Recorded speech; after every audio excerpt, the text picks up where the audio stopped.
everybody, Mr. Rogar here for another video. So it's about 10:30 at night right now, and I'm here at the school. Just decided, I don't know, got the urge to get some work done, right? So I came in to get a couple videos done and hopefully try to get everything laid out for you for the rest of the year. So I figured while I'm here, this is an opportunity to show you something that you guys rarely, probably never get to see. So let me just show you this. Okay, I'm gonna take the camera. First of all, the classroom, sad and empty without you guys, right? There's my little setup. You like that? So I can film movies. But anyway, look at this. If we come out the door here, ooh, look how creepy. It's dark. Come over here. It's dark outside. Let's walk down the hall a little bit here. Here, we'll hurry.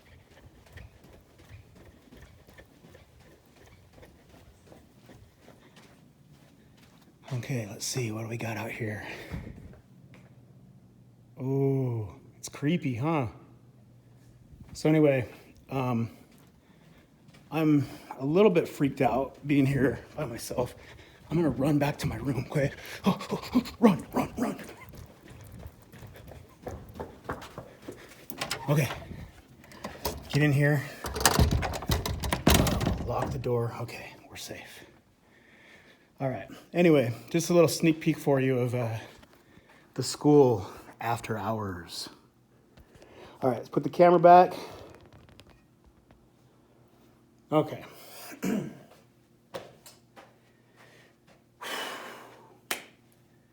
Now you gotta give me a second to catch my breath. I can't run down the hall like that and then expect to teach a lesson, you know? All right, today we're gonna teach you about nets and surface area. So this lesson has a significant amount of vocabulary words.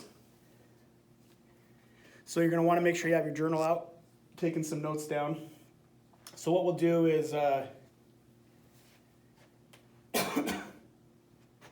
sorry, give me a second. Okay, I'm ready. So what we're gonna do is go over the vocabulary, and then we'll talk about, show you some diagrams and stuff to kind of explain what each of those parts are. And then at the very end, we'll do an example of how you can solve for surface area and get you some homework assigned on it, all right? So you may be wondering why there's a box of Honey Nut Cheerios on the TV. Well, you're gonna find that out in just a minute. But for now, let's start off giving you a definition that you can use for surface area. Okay? Come on, mouse. All right, there we go. Surface area. So surface area is the sum of all the areas of the surfaces of a three-dimensional solid. Okay, so we know what area is. We've learned about that. Length times width is area. The sum means we add them all together, right? And so the adding together the area of all the different surfaces of a shape is how we figure out surface area. Okay? So that's vocab word number one. I'm going to buzz through these pretty quick, so you probably want to pause the video so you can jot them down and then pick up when you're ready for the next word, okay? All right, the next word is face. And what we're talking about is not face like this, but one of the flat surfaces of a shape, including the bases. Okay, so if we grab our trusty light bulb box here, this is a three-dimensional object. Each one of these sides is a face. So here's a face, here's a face, here's a face, here's a face, and so on, right? Every side of the shape is a face, okay? Including bases. All right, the edge is where two faces meet, okay? So if you take our shape here, you've got this face here and this face here. They meet right here along this edge. Okay, so that is known as an edge.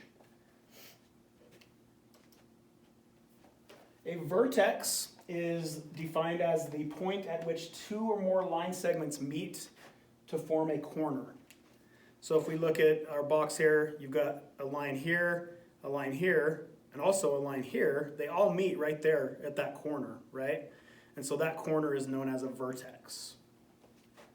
Multiple vertex, more than one vertex, the word is vertices, vertices. So you may hear it referred to as that.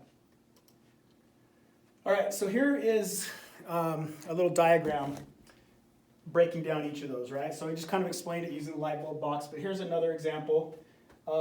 Here's a three-dimensional drawing of a box. A face is this shaded in part here. An edge is the line where two faces connect. And of course, there's a vertex where all these edges come together. Okay, so there's just a quick diagram of what a vertex is. All right.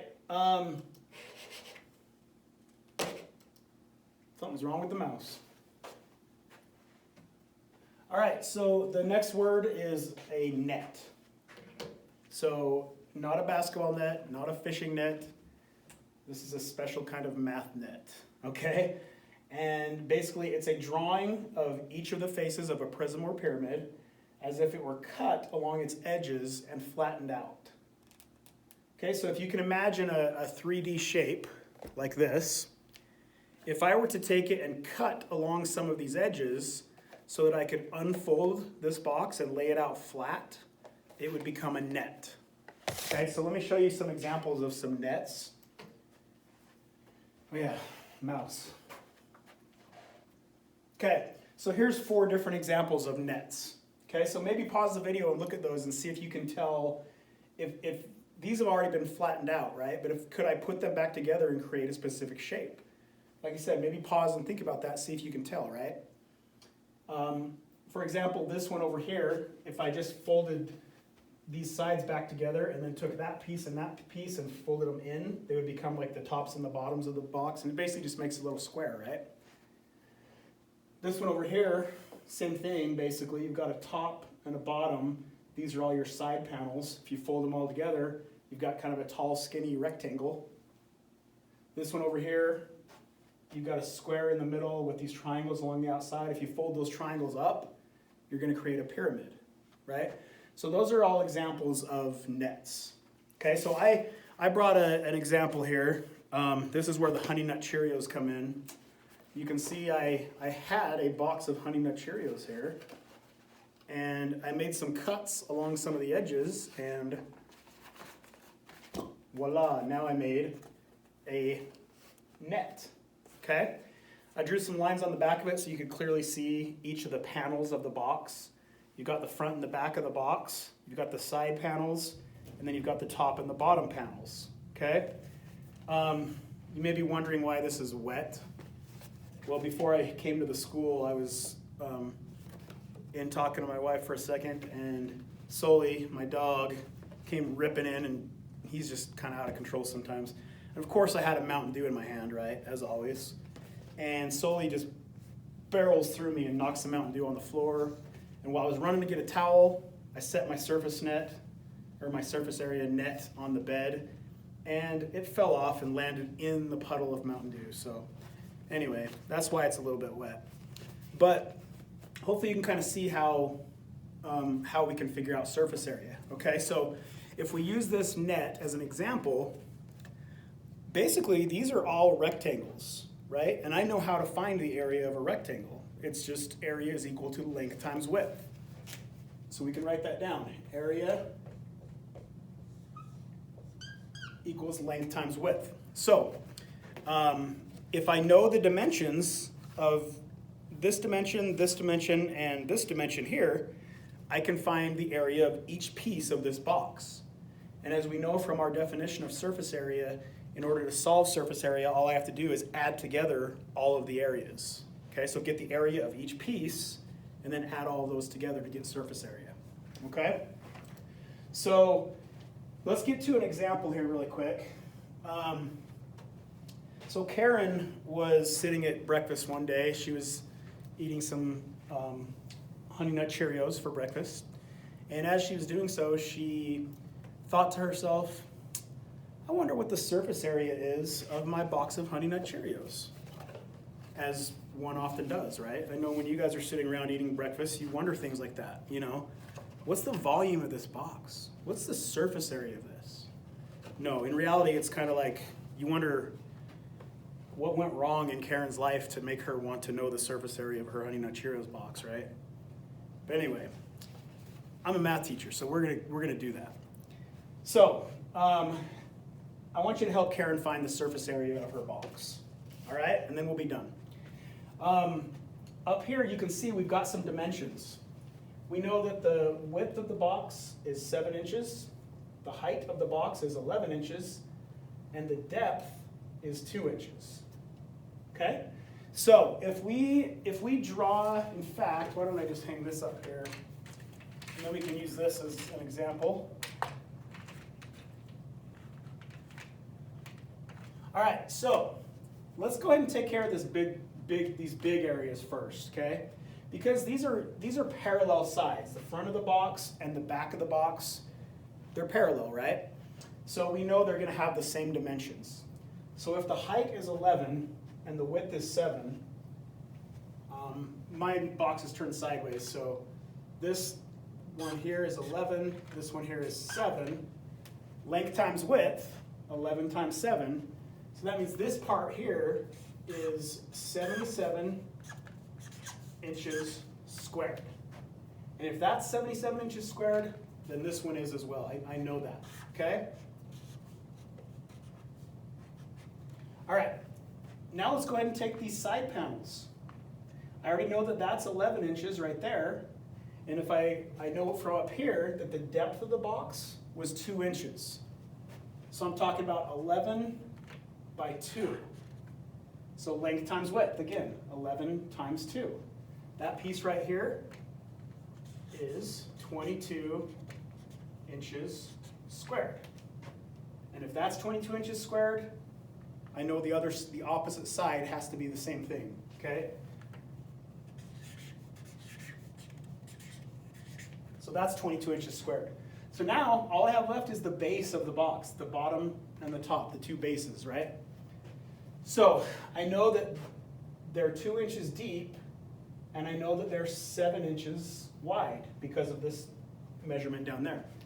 So a 7 by a 2, 7 times 2, 14 inches squared, and again over here, 14 inches squared. Okay? I don't know how well you can see that on the video. I'll kind of hold it up a little closer in case you couldn't see it that well. But essentially all we did is use the simple area formula of length times width and calculate the areas of each of those. Okay? That's step one. Before we have our final answer and have our surface area, we have to add all of these up. Okay? So if I do, let's see, 77 plus 77 is 154. 154 plus 44 here is 178. 188, 192, 196, 204. Did I do my math right? Anyway, if I did my math right, we're going to assume I did, and then you can call me on it and comment and ridicule my video if I didn't, right? So it's a good thing I have such fine editing skills. This is going to be seamless. You guys probably, if I didn't tell you, you probably wouldn't even know that I edited the movie right here.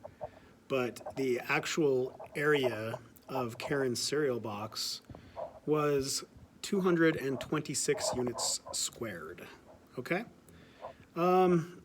May or may not have done some incorrect addition on the original version of the video, but like I said, this transition will be seamless. You won't even know it's there.